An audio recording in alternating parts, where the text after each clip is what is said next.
خبر شامل کرتے ہیں سیالکوٹ سے بیورو چیف مہر علی رضا کی رپورٹ کے مطابق سیالکوٹ وفاقی وزیر خواجہ محمد آصف کا ورکر کنونشن سے خطاب۔ ورکر کنونشن مرکزی دفتر مسلم لیگ نون آفس پیرس روڈ سیالکوٹ میں منعقد ہوا، جس میں کارکنوں کی بڑی تعداد موجود تھی، جبکہ خواجہ محمد آصف نے ورکر کنونشن سے خطاب کیا۔ ورکر کنونشن میں تمام یو سی کے چیئرمین اور وائس چیئرمین نے شرکت کی، جبکہ یو سی بوکن کے چیئرمین میاں شاہد پرویز، وائس چیئرمین چودھری عثمان ایڈوکیٹ میاں عبدالستار ایڈوکیٹ، سابقہ چیئرمین شبیر حسین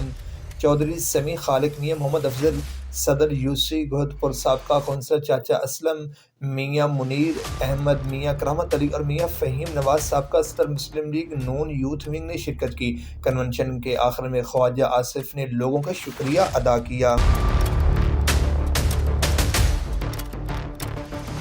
خبر شامل کرتے ہیں سیالکوٹ سے بیورو چیف مہر علی رضا کی رپورٹ کے مطابق 11 دسمبر بروز اتوار مراد پور نئی آبادی میں فری میڈیکل کیمپ لگایا گیا، جس میں ڈاکٹر طاہر محمود جٹ اور ان کے ساتھ اور دیگر اسپیشلسٹ ڈاکٹر اور میاں ظفر رشید نگران مددگار گروپ بھی تشریف لائے اور عوام کی خدمت میں اپنا قیمتی وقت صرف کیا، جس میں عوام کو free medicine, free check up کی سہولت بھی دی گئی۔ اللہ پاک قبول فرمائے۔